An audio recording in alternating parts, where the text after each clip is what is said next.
아멘. 오늘 은혜 받으실 말씀은 이사야 53장 7절에서 12절 말씀입니다.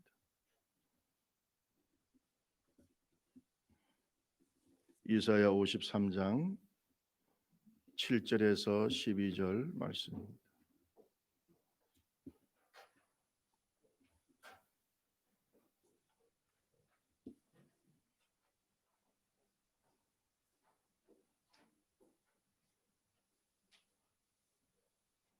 제가 가지고 있는 성경은 구약 성경 1033페이지, 1034페이지 되겠습니다. 귀한 말씀을 한 절씩 교독합니다. 그가 곤욕을 당하여 괴로울 때에도 그의 입을 열지 아니하였으며 마치 도시장으로 끌려가는 어린 양과 털 깎는 자 앞에서 잠잠한 양같이 그의 입을 열지 아니하였도다. 그는 곤욕과 신문을 당하고 그 세대 중에 누가 생각하기를 그가 살아있는 자들의 땅에서 끊어짐을 마땅히 형벌받을 내 백성의 허물 때문이라 하였으리. 그는 강포를 행하지 아니하였고 그의 입에 거짓이 없었으나 그의 무덤이 악인들과 함께 있었으며 그가 죽은 후에 부자와 함께 있었도다. 여호와께서 그에게 상함을 받게 하시기를 원하시고 질고를 당하게 하셨은즉 그의 영혼을 섞은 제물로 드리기에 이르며 그가 씨를 보게 되며 그의 날은 길 것이요 또 그의 손으로 여호와께서 기뻐하시는 뜻을 성취하리라. 그가 자기의 영혼에 수고한 것을 보고 만족하게 여길 것이라. 나의 의로운 종이 자기 지식으로 많은 사람을 의롭게 하며 또 그들의 죄악을 친히 담당하리로다. 그러므로 내가 그에게 존귀한 자와 함께 몫을 받게 하며 강한 자와 함께 탈취한 것을 나누게 하리. 이는 그가 자기 영혼을 버려 사망에 이르게 하며 범죄자 중 하나로 헤아림을 받았습니다. 그러나 그가 많은 사람의 죄를 담당하며 범죄자를 위하여 기도하였느니라. 아멘.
이번에 시험 치느라고 애썼는데 우리 박수 한번 합시다. 감사합니다.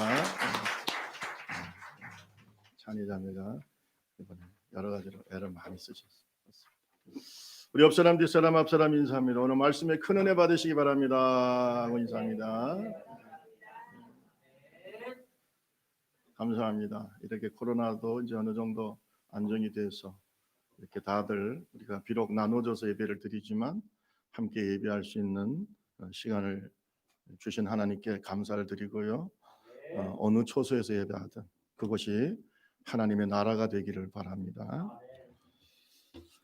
18세기에 그 산업혁명이 일어나서 영국은 엄청나게 발전합니다. 문명도 발전했겠지만 경제적으로 군사적으로 대국이 되죠. 그래서 대영 제국을 건설하게 됩니다. 국가가 경제적으로 발전했다고 해서 모든 것이 다 좋은 게 아닙니다. 어떤 때는 이렇게 물질적으로 발전할 때 영적인 타락이 있을 수 있어요. 이 영국은 대영 제국을 이룰 정도로 큰 군사적, 경제적 발전을 이룰 때에 영적인 또 도덕적인 엄청난 타락을 경험하게 됩니다. 교회는 완전히 영적인 무력감에 빠지게 됩니다. 이러한 영국의 위기에서 영국 교회와 영국 사회를 구원한 사람이 있어요. 그 사람이 바로 감리교의 창시자인 요한 웨슬레와 함께 감리교 창설의 주역이었던 조지 휘필드입니다. 조지 휘필드. 이 두 사람은 감리교 창설의 주역입니다. 두 사람은 목회 방법도 좀 다르고 또 목회 방법은 뭐 서로 조금 다를 수도 있겠죠. 그러나 구령의 열정은 다 똑같아요. 아주 열정적이었습니다. 특히 조지 휘필드는 아주 원고에 집착하지 않고 열심히 설교하는 놀라운 설교자였어요. 그런데 신학이 조금 달랐습니다.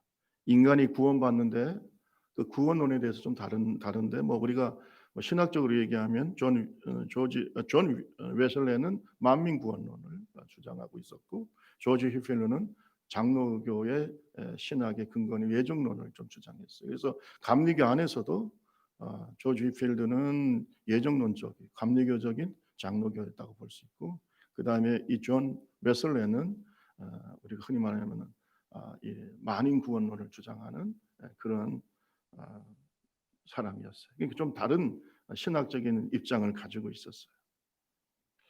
신학 사상이 서로 다르다는 것을 안 어떤 한 사람이 휘필드에게 이런 질문을 했습니다. 목사님, 웨슬레 목사님하고 목사님이 좀 신학에 대해서 다른 견해를 가지고 있는데 목사님께서 천국 가시면 웨슬레 목사님을 만날 수 있을까요? 왜냐하면 구원론의 차이가 있으니까. 웨슬레 목사님을 만날 수 있을까요? 라고 물어봤습니다. 이때 휘필드 목사님이 웨슬레 목사님에 대해서 이렇게 얘기했다고 합니다. 아마도 우리가 천국 가면 웨슬레 목사님을 만나기 어려울 겁니다. 그러니까 이 사람이 눈이 쫑긋해서 역시 둘 사이가 안 좋구나. 근데 이런 말을 했어요. 웨슬레 목사님이 너무나 하나님의 보좌에 가까이 있기 때문에 그리고 우리는 너무 거기에서 멀리 떨어져 있기 때문에 웨슬레 목사님을 보기가 어려울 겁니다. 여러분, 보통 우리가 경쟁 관계에 있으면 서로 깎아내리려고 하고 시기하고 질투하고 그렇지 않습니까? 그런데 이 휘필드 목사님은 요한 웨슬레의 그 경건과 그 신앙이 훨씬 더 하나님 앞에 인정을 받을 거다. 그가 너무나 하나님과 가까이 있기 때문에 우리 같은 사람이 감히 어떻게 그 웨슬레 목사를 만날 수 있겠나 이 말이죠. 여러분, 우리가 같이 신앙생활을 하는데 다른 사람에 대해서 이렇게 존경하고 인정해주는 이 온유한 마음이 있기를 바랍니다. 우리는 서로 깎아내리려고 해요. 서로 견해가 다르면 깎아내리고 시기하고 질투하고. 여러분, 이 조지 휘필드 목사님하고 존 웨슬레는 서로 경쟁 관계에 있어요. 물론 함께 감리교를 세우기는 했지만 여러분 제가 신학자이기 때문에 이게 신학 사상이 서로 다르면요 굉장히 서로 싸우기도 하거든요. 네. 그런데 요한 웨슬레에 대해서 이 휘필드 목사님은 아니야. 그분의 경고는 나보다 낫다. 남을 나보다 낫게 여기는 마음을 가져야 돼요. 얼마나 훌륭합니까?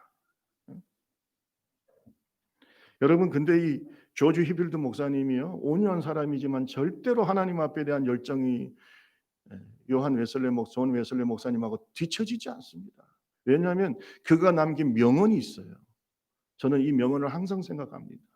여러분 그의 명언이 뭔지 아십니까? 주님, 제가 녹슬어 없어지기보다는 주님 앞에서 달아서 없어지기를 바랍니다. 이렇게 고백했던 사람이 휘필드예요. 그렇지만 다른 사람의 신앙을 더 높이 생각하고 존중해주는 이런 온유함이 우리 좁은 길 교회에 있기를 바랍니다. 저는 생각할 때 조지 휘필드 목사님도 우리 예수님과 가장 가까운 사람일 줄로 믿습니다. 똑같이 훌륭한 분들이다. 여러분 우리는 온유함을 배워야 되죠. 왜냐하면 예수님께서 말씀하시기를 마태복음 11장 29절에 수고하고 무거운 짐진 자들아 다 내게로 오라 내가 너희를 쉬게 하리라. 우리 29절 같이 한번 읽어봅시다. 시작. 나는 마음이 온유하고 겸손하니 내 멍에를 메고 내게 배우라. 그리하면 너희 마음이 쉼을 얻으리니. 아멘. 잘 보세요. 우리가 온유한 자가 되어야 되는데 예수님의 온유함과 그 겸손함을 뭐 하라고 그랬어요? 배우라고 예수님이 말씀하셨어요. 따라합시다. 온유함은 배워야 된다. 배워야 되는 겁니다. 배워야 되는 겁니다. 예수님을 닮을수록 우리의 얼굴 속에 온유함이 생기게 됩니다. 그 온유함 속에는 하나님의 미소가 있어요. 예수 믿기 전에는 맹수같이 살았고 얼굴에 분노가 가득하고 마음이 복잡하고 마음에 억울함과 분노가 가득했던 사람이 예수님을 닮아갈수록 물과 같이 부드러우면서 강한 사람이 되는 거예요. 물은 어느 지역에 가든지 간에 그 지역을 잘 적응하는 거 아닙니까? 물. 그래서 저는 온유함을 물에 비유를 많이 하죠. 하지만 물이 약하지 않아요. 물이 얼마나 강합니까? 그죠? 물이 반석도 깎아내고 돌도 조약돌로 만드는 둥글둥글하게 만드는 힘이 물 속에 있어요. 그런데도 이 물은 굉장히 부드러워요. 그래서 온유함을 얘기할 때 온유한 사람들은 물과 같은 사람이다. 이렇게 얘기를 많이 합니다. 여러분 맹수 같은 사람이 아니라 물 같은 사람 됩시다. 온유한. 그 온유한 사람 속에는 하나님의 미소가 있다. 그 얼굴 속에. 우리 옆 사람 한번 얼굴 한번 볼래요? 하나님의 미소가 있는지. 우리 옆 사람 얘기합시다. 온유함을 배웁시다. 아직도 맹수의 얼굴을 하고 계시는 분들은 아직도 많이 배워야 될 분이죠. 예수님을 아직도 많이 배우지는 못해. 교회만 왔다 갔다 한다고 해서 예수님 배우는 게 아니에요. 성령 충만합시다. 성령 충만해야 돼요. 성령의 인격에 잠겨서 살아야 예수를 배울 수가 있습니다. 저는 오늘 본문 말씀에 보면은 예수님을 한 마리의 어린 양으로 표현하고 있습니다. 세상 죄를 지고 가는 하나님의 어린 양. 그 온유하신 예수님의 모습 오늘 저와 여러분 닮아가기를 바랍니다. 자, 그러면 예수님에게서 나타나는 그 온유함의 특징이 무엇일까? 온유함에 이런 특징이 있어. 하나님과의 관계 속에서 여러분이 생각할 때 이 사람은 온유한 사람이다. 이런 특징이 있다. 하나님과의 관계 속에서. 첫째는 따라합시다. 하나님의 주권을 인정하는 사람이다. 온유한 사람은요. 하나님 앞에서 온유한 사람은 하나님 앞에서 질서가 있는 사람이에요. 여러분 인간이 타락하게 된 원인이 뭡니까? 하나님의 주권을 인정하지 않은 데서 시작되는 거예요. 여러분 하나님이 창조주와 피조물 사이에는 엄격한 차이가 있고 질서가 있습니다. 여러분 오늘 저와 여러분이 예수의 제자가 된다는 말은 잘 들으셔야 돼요. 교회를 다녀서 교인이 된다는 의미보다 더 중요한 의미가 있어요. 그것은 예수님을 하나님을 나의 왕으로 모시는 거예요. 하나님을 나의 주인으로 모시는 거예요. 이 고백이 없는 사람은 절대로 온유해질 수가 없어요. 하나님 앞에서. 그러니까 여러분, 마음의 왕자를 하나님께 내어놓으시기를 바랍니다. 끊임없이 내가 주인이에요. 내가 주인이에요. 내가 주인인 사람은 절대로 온유해질 수가 없어요. 교회를 다니면서도 끊임없이 자기가 내 마음의 주인입니다. 그런 사람들은요, 하나님을 이용합니다. 기도할 때, 좀 필요할 때 예수님을 종으로 부려먹습니다. 아이고, 예수님 빨리 안 도와주고 뭐 합니까? 마치 종을 부리듯이 예수를 부리지 예수님 앞에 자기 영혼의 무릎을 꿇지를 않아요. 예배의 원인은, 예배의 근본적인 여러분 어원적인 의미가 뭔지 아세요? 프로스키네오라고 하는 말인데, 예배라고 하는 말은 왕 앞에 무릎을 꿇고 그 반지에 입을 맞추는 행위예요. 이게 예배예요. 따라합시다. 왕 앞에 무릎을 꿇는다. 그게 바로 프로스키네오라고 하는 예배라고 하는 말의 의미예요. 예배는 하나님 앞에 영혼의 무릎을 꿇는 거예요. 그러면 여러분 생각해 보세요. 하나님을 왕으로 인정하지 않는 자가 예배가 제대로 되겠습니까? 하나님을 왕으로 모시는 자에게 주님의 온유함이 임하게 되는 겁니다. 자, 오늘 성경 말씀에 보면은 예수님에 대해서 이사야 9장 6절에 이렇게 말하고 있어요. 이는 한 아기가 우리에게 낳고 한 아들을 우리에게 주신 바 되었는데 그의 어깨에는 정사를 메었고 그 이름은 기묘자라 모사라 전능하신 하나님이라 영존하시는 아버지라 평강의 왕이라 할 것임이라. 여러분 이렇게 말씀하고 있어요. 이거 아닙니다. 여기서 보니까 그 어깨에 정사를 메었고 그 이름을 기묘자라 모사라 전능하신 하나님의 영존하시는 아버지라 평강의 왕. 이 말은 뭡니까? 예수님이 바로 하나님이시라는 겁니다. 하나님의 아들이라는 겁니다. 아멘. 그럼에도 불구하고 예수님께서 이 이사야 53장에 보면 하나님의 종으로서 철저하게 아버지 하나님께 복종하고 아버지 하나님을 인정하는 그의 모습을 볼 수가 있어요. 우리의 영적인 정체성을 분명히 하게 합시다. 여러분과 저는 누구의 종입니까? 누구의 종이죠? 하나님의 종이 되어야 돼요. 하나님의 종. 그래서 이사야 53장을 뭐라고 얘기하냐면 종의 노래라고 얘기합니다. 하나님이시지만 예수님은 아버지 하나님 앞에서 하염없이 종으로서 하나님의 뜻을 이루는 믿음의 종이었다는 겁니다. 여기에 온유함이 있는 거예요. 하나님의 주권을 철저하게 인정하고 아버지 하나님의 사랑을 믿어 의심치 않는 그 예수님의 모습 속에 우리는 뭘 발견합니까? 진정한 온유함을 발견하게 됩니다. 교회에서도요, 온유한 사람들을 보면요, 항상 하나님 앞에 충성스럽습니다. 아멘. 하나님을 나의 왕으로 모세요. 하나님 앞에 고집을 피우지 않습니다. 하나님의 뜻을 발견하기를 바라고 그것을 수용합니다. 그것이 온유함이에요. 사탄은 어떻습니까? 하나님과의 질서를 파괴하고 대적하고, 이게 사탄의 특징이잖아요. 거칠고, 그죠?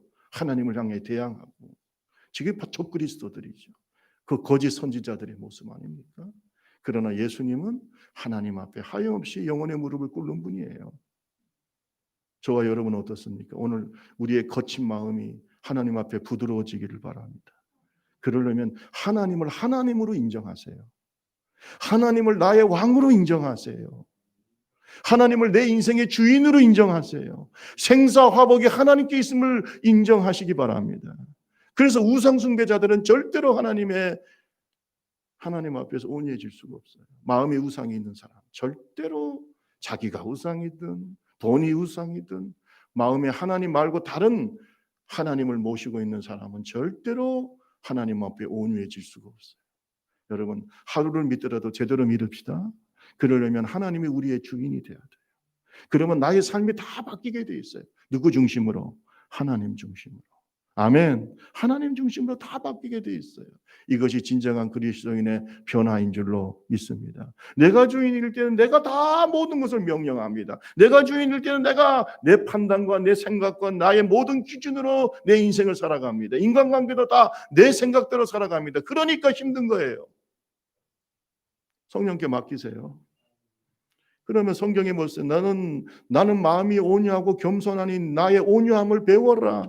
나의 멍에를 메고 내 온유함을 배워라. 그러면 너희 마음속에 뭘 얻는다고 그랬어요? 뭘 얻는다고요?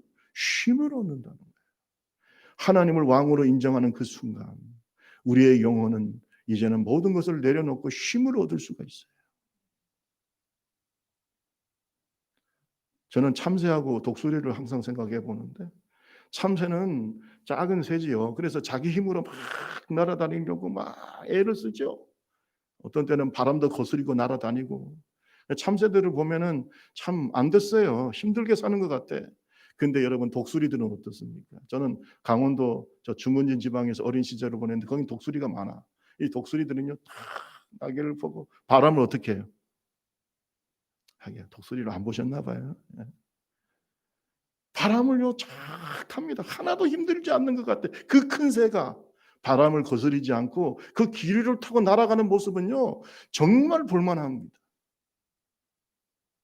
오늘 저와 여러분이 하나님을 인정할 때 내 영혼의 평안함을 느껴요. 자유로움을 느낍니다. 이 사람이 그러니까 온유해질 수밖에 없어요. 오늘 본문 말씀 보겠습니다. 53장 3절에서 5절 말씀 볼래요? 그는 멸시를 받아 사람들에게 버림을 받았으며 간고를 많이 겪었으며 질고를 아는 자라. 마치 사람들이 그에게서 얼굴을 가리는 것 같이 멸시를 당하였고 우리도 그를 귀하게 여기지 아니하였도다. 4절 다 같이 읽습니다. 시작. 그는 실로 우리의 질고를 지고 우리의 슬픔을 당하였군. 우리는 생각하기를 그는 징벌을 받아서 하나님께 맞으며 고난을 당한다 하였노라. 그가 찔림은 우리의 허물 때문이요 그가 상함은 우리의 죄악 때문이라. 그가 징계를 받음으로 우리는 평화를 누리고 그가 채찍에 맞음으로 우리는 나음을 받았다. 여러분, 예수님께서 십자가에 고난 당하는 것은 예수님의 죄 때문입니까? 우리의 죄 때문입니까? 우리의 허물이요 우리의 죄 때문이라고 했잖아요. 여러분, 종이신 예수님께서 겪은 그 고난에 대해서 성경은 이렇게 말합니다. 멸시와 천대와 슬픔과 고통과 버림받음과 찔림, 이런 것들을 예수님이 다 당하셨어요. 누구를 위해서? 우리를 위해서. 왜요? 그것이 하나님이 원하시니까. 고난이 가득한 삶이었어요. 예수님은. 그는 탄생할 때부터 헤롯 왕의 미움을 받아서 애국으로 도망가고, 그는 탄생부터 시작해서 어려웠어요. 그의 삶은 고난에 가득 찬 삶이었고 심지어 십자가에서 돌아가시기까지 했어요. 그러나 그것이 하나님의 뜻이기 때문에 온유하게 그 주님은 하나님의 앞에 절대적으로 복종하는 모습을 볼 수가 있어요. 하나님을 인정하는 거예요. 여러분, 예수님의 삶 전체가 철저히 하나님을 인정하는 삶이에요. 여러분, 예수님께서 겟세마네 기도를 할 때 저는요 그 예수님의 겟세마네 기도가 그의 온유함의 절정이라고 생각해요. 예수님께서 누가복음 22장 41절에 보면은 돌 던진 만큼 제자들과 떨어져서 무릎을 꿇고, 따라합시다. 무릎을 꿇고. 예수님은 무릎을 꿇었어요. 누구 앞에서? 하나님을 왕으로 모시고 아버지 하나님 앞에 무릎을 꿇고, 그리고 이르시되 아버지, 만일 아버지의 뜻이거든 이 잔을 내게서 옮기시옵소서. 그러나 나의 원대로 마옵시고 아버지의 원대로 되기를 원하나이다. 이렇게 기도할 때 땀방울이 핏방울같이 떨어지는데 천사가 와서 예수님의 기도를 도왔다 그랬어요. 아멘. 천사가 나타나서 예수님을 도왔어요. 여러분, 온유한 자에게는 하나님의 도우심이 있어요. 온유한 자. 온유한 자는 하나님과 하나가 되는 사람이에요. 하나님과 하나가 되는 사람. 하나님을 철저히 왕으로 인정하는 사람. 여러분, 신앙생활로 잘 들어보세요. 내가 주인이 되어서 사는 사람은요 거칠어요. 왜? 내 뜻대로 안 되면 힘들어. 내 뜻대로. 여러분, 내 뜻대로 되는 게 좋습니까? 하나님 뜻대로 되는 게 좋습니까? 네? 한번 생각해 보세요. 여러분 뜻대로 되는 게 뭐가 좋습니까? 네? 뭐가 좋습니까? 죄인입니다. 우리는 부족합니다. 하나님 뜻대로 되는 것이 완벽합니다. 그래서 하나님을 왕으로 인정하고 그 주권을 인정하는 사람, 하나님 앞에서 나 자신을 꺾는 사람, 하나님 앞에서 나를 부인하는 사람, 하나님 앞에서 나를 비우는 사람, 그 사람에게는 평강이 임합니다. 그의 성품은 온유해지는 거예요. 온유합시다. 예수님은 그런 모범을 우리에게 보여주고 있는 것입니다. 누가복음 9장 23절에 보면 예수님께서 제자의 도를 말씀하실 때 이렇게 말씀하셨어요. 아무든지 나를 따라오려거든 날마다 뭐예요? 자기를 부인하고 날마다 제 십자가를 지고 나를 따를 것이니라. 여러분 잘 들으세요.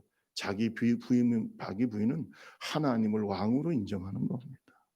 자기 부인, 자기를 내려놓고 우리의 마음속에 왕의 자리가 있어요. 기꺼이 예수님께 드리세요. 아멘. 기꺼이 예수님께 드리세요. 하나님께 드리세요. 그러면서 이렇게 고백하세요. 하나님, 내가 왕이 되면 내 인생은 엉망진창이 됩니다. 사나워집니다. 나의 인생은 실패할 수밖에 없습니다.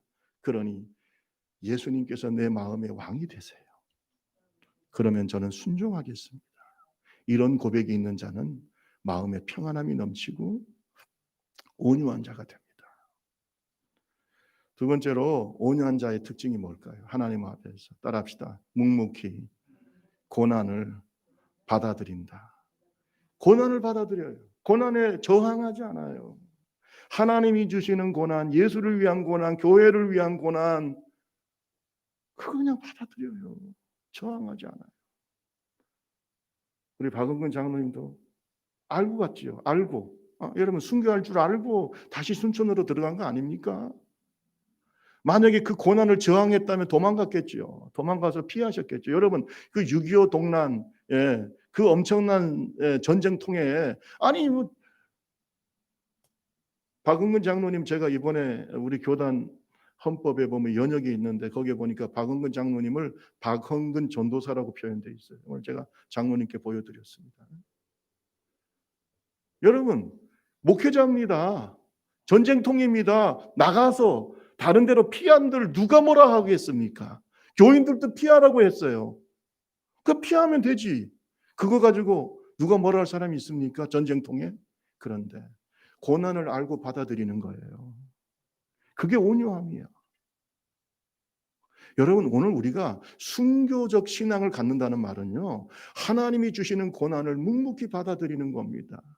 달게 받아들이는 겁니다. 아멘 안 하실 줄 알아서 그냥 고난 얘기하면 아멘 안 하시더만 축복 얘기하면 아멘을 크게 하는데 여러분 이것이 우리의 상급이에요.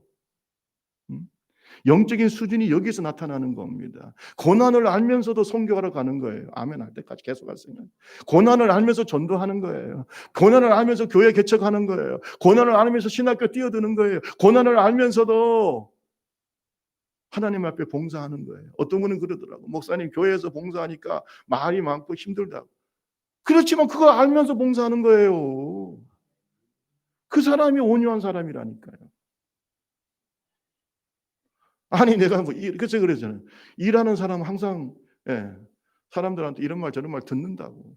일을 안 하면 조용합니다. 아무 일도 안 하는 사람이 뭐 누가 그 사람에 대해서 뭐라고 하겠습니까? 일을 하니까 사람들이 뭐라 하지. 그렇지만 일해요.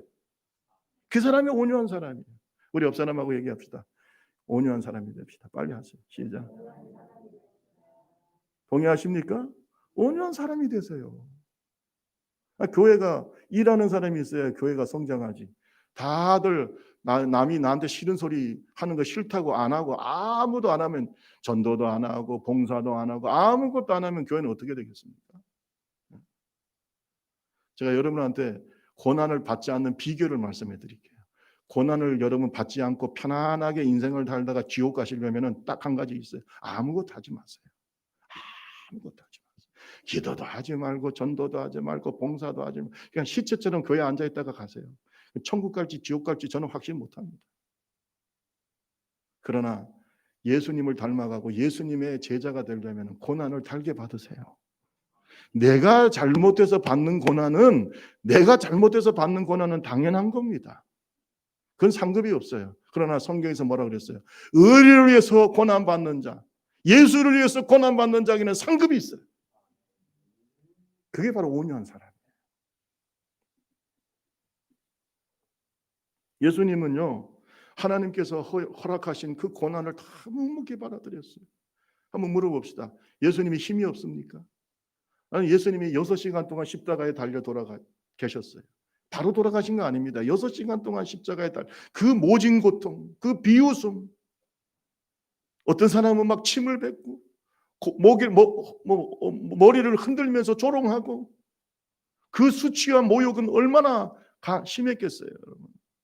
그래서 어떤 분은 이 십자가형은 자비가 없는 형벌이라고 그랬어요. 자비가 없어요. 어떻게 보면 그냥 탁 목을 잘라 죽이든지 돌에 맞아 죽든지 이것이 빠를 수가 있어요. 근데 십자가에서 사람들의 모욕과 조롱을 당하면서 6시간 이상 달려 있어요. 그러면서 서서히 죽어갑니다. 자비가 없는 형벌이다. 그래서 어느 로마의 철학자는, 야, 우리는 문명인인데 이런 십자가형을 계속해야 되냐, 우리 로마 제국에서 십자가형을 없애자, 이런 말까지 했습니다. 그 정도로 잔혹한 형벌이 십자가입니다. 그걸 알고 있는 베드로가 예수님을 말렸잖아요. 예수님, 절대로 십자가형은 안 됩니다. 예수님에게 이런 일이 있어서는 안 됩니다. 그러나 예수님은 받아들였어요. 예수님이 힘이 없어서 십자가에서 달려 계셨어요? 예수님 말씀 한마디면 그 로마 군인들을 다 시체로 만들 수 있는 분이에요. 손 탁탁 떨고 십자가에서 내려올 수 있는 분이에요. 그런데 십자가에서 다 그 고난을 다 받으셨어요. 이것이 온유함이에요. 그러니까 여러분, 온유함은 약한 게 아니에요. 엄청나게 강한 겁니다. 따라합시다. 하나님을 위해서 고난을 묵묵히 받아들인다. 그걸 받아들이는 겁니다. 그게 온유함이에요. 사람의 힘으로 안 되겠죠. 그래서 성령의 열매인 것입니다. 저는 교회 안에 이런 온유한 자들이 많을수록 그 교회는 강한 교회입니다. 정말로 하나님의 위대한 역사를 이루는 교회입니다. 오늘 우리의 후손들이 이런 온유한 자가 많이 나오기를 바랍니다. 그럴수록 믿음의 명문 가정들이 됩니다. 하나님 앞에 고난을 두려워하지 않고 묵묵히 받아들이는 믿음의 사람들. 자, 오늘 성경에 53장 7절에서 8절에 예수님의 온유함을 이렇게 표현하고 있어요. 53장 7절 8절 다 같이 한번 읽어봅니다. 시작. 그가 곤욕을 당하여 괴로울 때에도 그의 입을 열지 아니하였으며 마치 도수장으로 끌려가는 어린 양과 털 깎는 자 앞에서 잠잠한 양같이 그의 입을 열지 아니하였도다. 아멘. 이거만 해봅시다. 여러분 보세요. 입을 열지 않습니다. 이 말은 뭡니까? 받아들이다. 수동적으로 받아들인 게 아닙니다. 능동적으로 입을 다물고 모든 고난을 받아들입니다. 힘들다, 안 된다, 할 수 없다, 그런 말을 하지 않아요. 누가 허락하신 것이기 때문에, 하나님이 허락하신 것 때문에 받아들여요. 저는 신앙생활 할 때 너무 말 많은 사람들이 싫어요. 그건 온유함이 아니에요. 온유한 사람은 받아들여요. 누가 원하시니까? 하나님이 원하십니까? 그래야 하나님의 뜻이 이루어지니까. 그래서 온유함과 인내는 다른 말이 아니에요.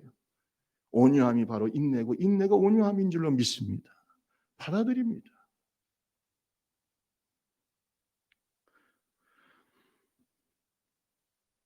성경에 보면 예수님께서 참된 제자의 길을 말씀하실 때 좁은 길이라고 말합니다. 좁은 길.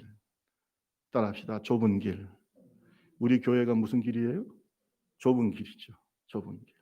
저는 우리 교회 이름을 여러분 항상 많이 묵상하시기 바랍니다. 좁은 길은 힘들고 좁고 고난의 길이죠. 이 좁은 길을 만약에 우리가 저항한다면 걸을 수 있겠냐? 알면서 걷는 거예요. 좁은 길을. 알면서 여기에는 고난도 있고 불편함도 있고 힘든 것도 있고 버려야 될 것도 있고, 아멘. 그렇지만 이 길을 걷는 거, 왜? 이 길이 생명의 길이에요. 이 길이 승리의 길이에요. 이 길이 축복의 길이에요. 이 길이 바로 예수님께서 가신 길이기 때문에 이 길을 걷는 사람이 온유한 사람인 거예요. 마태복음 7장 13절 14절을 같이 한번 읽어볼까요? 마태복음 7장 13절 14절 우리 다 같이 한번 읽어봅시다. 시작. 좁은 문으로 들어가라. 멸망으로 인도하는 문은 크고 그 길이 넓어 그리로 들어가는 자가 많고 생명으로 인도하는 문은 좁고 길이 협착하여 찾는 자가 적어. 생명의 길, 축복의 길, 승리의 길은 그 좁은 문이고 좁은 길이라는 것이죠. 그 길은 협착하고 찾는 자가 적어요. 찾는 자가 적다는 말은 하나님 앞에서 온유한 자가 많지가 않다는 겁니다.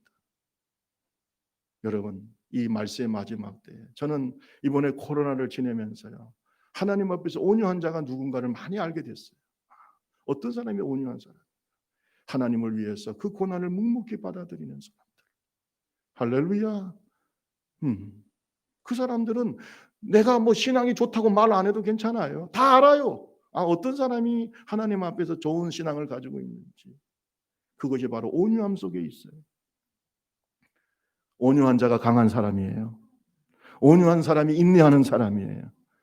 온유한 사람을 통해서 하나님은 하나님의 뜻을 이루는 줄로 믿습니다.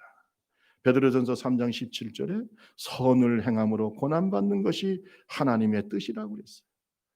선을 위해서 고난받는 게 누구의 뜻이라고요? 하나님의 뜻이다. 자, 고난까지도 여러분 인생 속에 축복이 많기를 바랍니다. 그러나 우리가 주를 위해 산다는 것은 그 속에 고난도 있어요. 어떤 때는 질병에 걸릴 때도 있고 삶의 실패도 경험할 때도 있고, 그러나 주님과 함께 살아가는 겁니다. 주님과 함께 이겨나가는 겁니다. 그 고난 속에서 주님을 경험하는 겁니다. 그러면서 내 영혼이 깎여서 조약돌같이 부드러운 하나님의 사람이 되는 줄로 믿습니다. 앞으로 교회를 이끌어가는 지도자들은요, 고난을 이기는 사람이 돼야 돼요. 그래서 깎여서 그의 영혼이, 그의 성품이 온유해져요. 부드러워져야 되는 겁니다. 거친 사람들은 주의 일을 하기 어려워요. 이렇게 부딪히고 저렇게 부딪히고.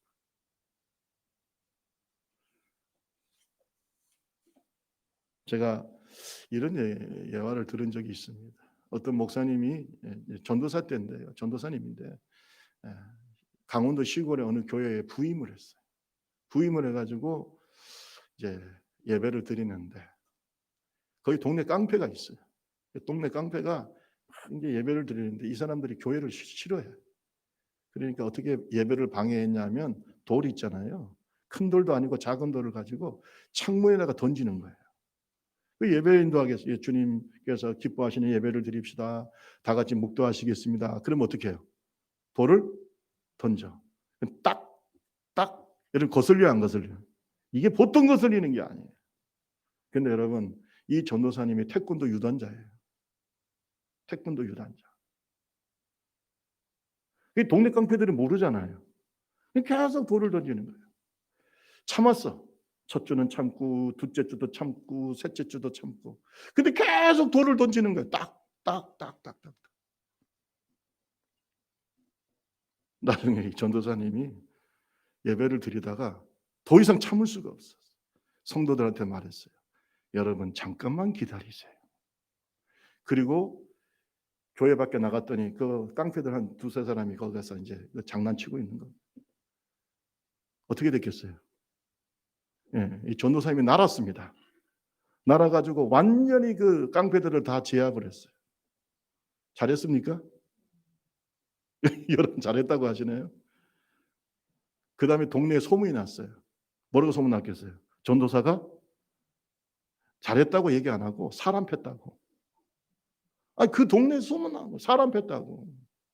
전도사가 사람 팼다고. 그렇게 전후 사정을 얘기 안 합니다. 전도사가 사람 팼다. 그러니까 전도문이 완전히 어떻게 해요? 막혀버리고 목사님, 그 전도사님 거기에 더 이상 목회를 못했다는 얘기예요. 온유함이 뭘까? 하나님께서 주신 고난을 수용적으로 받아들여야죠. 아멘. 그건 힘든 일이죠. 힘든 일이에요. 오늘 저와 여러분들이 하나님 앞에서 고난 당할 때에, 그 불시험을 당할 때에 이상히 여기지 말고 그 고난에 적극적으로 참여하는 하나님의 종들이 되기를 주님의 이름으로 축원합니다. 베드로전서 4장 12절에 보면 사랑하는 자들아 너희를 연단하려고 오는 불시험을 이상한 일을 당하는 것 같이 이상히 여기지 말고, 13절 시작, 오히려 너희가 그리스도의 고난에 참여하는 것으로 즐거워하라. 이는 그의 영광을 나타내실 때 너희로 즐거워하고 기뻐하게 하리. 여러분, 주를 위한 고난 속에는 영광이 있어요. 축복이 있어요. 상급이 있어요. 오늘 저와 여러분 온유한 자가 됩시다. 우리 찬송 한 장 할까요? 찬송가 338장 내 주를 가까이 하게 하라. 우리 찬송 한 장 합시다.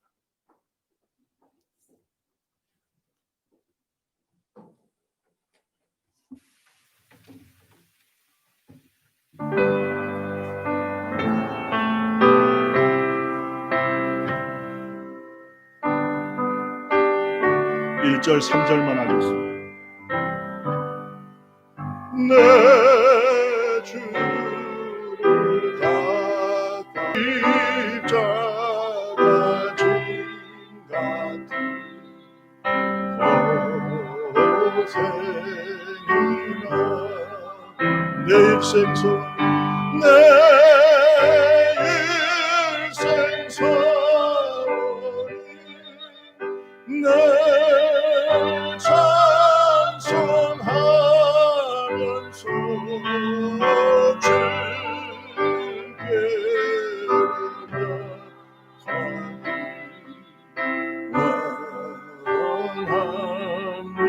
천성에 가는 길 험하여도 천성에 가는 험하여도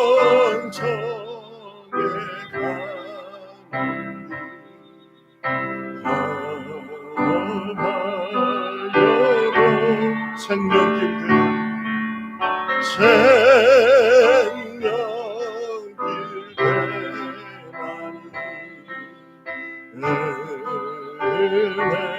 은혜보다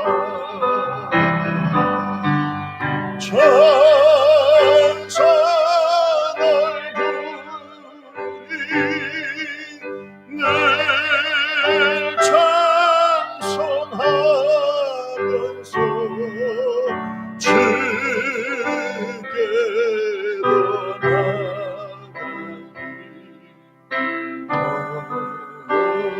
나아갑니다.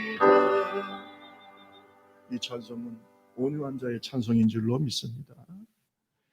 마지막으로 온유한 자는 끝까지 순종해서 하나님의 뜻을 이룹니다. 따라합시다. 끝까지 순종한다. 얼마나 끝까지? 죽기까지. 여러분, 끝까지 순종해서 하나님의 뜻을 이루는 사람이 온유한 사람이에요. 그 속에 뭐 여러 가지 사람들의 오해도 있고 고난도 있고 핍박도 있지만은 온유한 사람이 강한 것은 끝까지 인내해서 누구의 뜻을 이루어요? 하나님의 뜻을 이루는 사람이 온유한 사람이에요. 그래서 온유한 사람이 강한 사람인 거예요. 확 화내고 끝내버리고 그냥 확 해서 그냥 뒤집어 엎어버리고 포기하고 그게 아닙니다. 온유한 사람은 그저 끝까지 아멘 할 때까지 아멘 그저 끝까지 있네. 그래서 누구의 뜻을 이루어요? 하나님의 뜻을. 그 온유한 사람이에요. 이게 온유한 사람이 무서운 사람이에요. 겉으로는 미소가 있지만 그 속에는 영적인 강한 의지가 있어요. 끝까지 인내하는 겁니다. 여러분, 이런 사람은 당해낼 수가 없어요. 누가 이 사람을 이길 수 있겠어요? 아무리 뭐라고 해도 웃으면서 끝까지 하나님의 뜻을. 머는 지서도 기차는 가는 거죠. 계속 하나님의 뜻을 이루어가는 겁니다. 주변에서 아무리 얘기해도 소용없어요. 하나님의 뜻을 이루는 거죠. 그 사람이 바울입니다. 그 사람이 베드로입니다. 그 사람이 다윗입니다. 다 온유한 사람들이에요. 모세입니다. 예수님이 바로 그 온유함의 모범을 보여주셨어요. 우리 다 같이 53장 9절에서 10절 읽겠습니다. 53장 9절에서 10절. 그는 시작. 그는 강포를 행하지 아니하였고 그의 입에 거짓이 없었으나 그의 무덤이 악인들과 함께 있으며 그가 죽은 후에 부자와 함께 있었도다.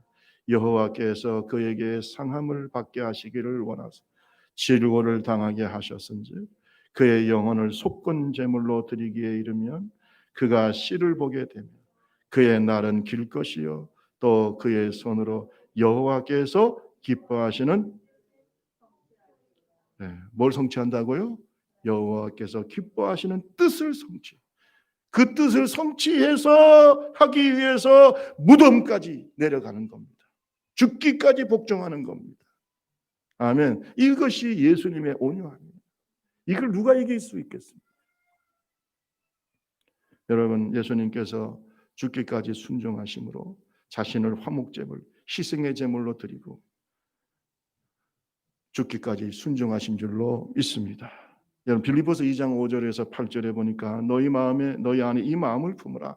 곧 그리스도 예수의 마음이니 그는 근본 하나님의 본체시나 하나님과 동등됨을 취할 것으로 여기지 아니하시고 오히려 자기를 비워 종의 형체를 가지사 사람들과 같이 되었고 사람의 모양으로 나타나서 자기를 낮추시고 죽기까지 복종하셨으니 곧 십자가에 죽으심이라. 따라합시다. 죽기까지 복종하셨다. 그게 온유함이에요. 온유함이 뭡니까? 하나님 앞에서 온유함, 내가 생각하는 온유함이 아닙니다. 하나님의 뜻을 이루기 위해서 죽기까지 순종하는 것이 온유함이에요. 마음을 낮춥시다. 자신을 부인해야 돼요. 그러지 않고서는, 자신을 꺾지 않고서는 주님의 마음을 품을 수가 없어요. 바울 사도가 말합니다. 너희 안에 이 마음을 품어라. 이 마음이 바로 예수님의 온유한 마음. 말씀을 마치겠습니다. 예수님께서 말씀하시기를 하나의 미랄이 땅에 떨어져 죽으면 많은 열매를 맺는다. 오늘 저와 여러분은 하나님의 나라를 위해서, 하나님의 뜻을 이루기 위해서, 교회를 위해서 하나의 미랄이 됩시다. 이 하나의 미랄이 될 수 있는 사람은 온유한 사람이에요. 누가 자기가 죽고 고난당하는 걸 좋아할 사람이 누가 있습니까? 자기를 비운다는 게 쉬운 일입니까? 여러분, 우리 속에 있는 맹수가 있어요. 옛사람의 모습이 있어요. 이것을 버리고 우리 자신을 주님 앞에 굴복시키고 예수님을 왕으로 모시고 하나님 앞에서 온유한 하나님의 사람이 되기를 주님의 이름으로 축원합니다. 온유한 사람은 하나님의 주권을 인정하죠. 묵묵히 고난을 받아들입니다. 그리고 죽기까지 순종해서 하나님의 뜻을 이룹니다. 이런 하나님의 사람, 온유한 사람들의 얼굴 속에는 하나님의 미소가 있어요. 우리 다 같이 찬송 한장 하시고 한번 기도하겠습니다. 우리 찬양집 206장 당신의 그 섬김이 우리 한번 찬송하겠습니다.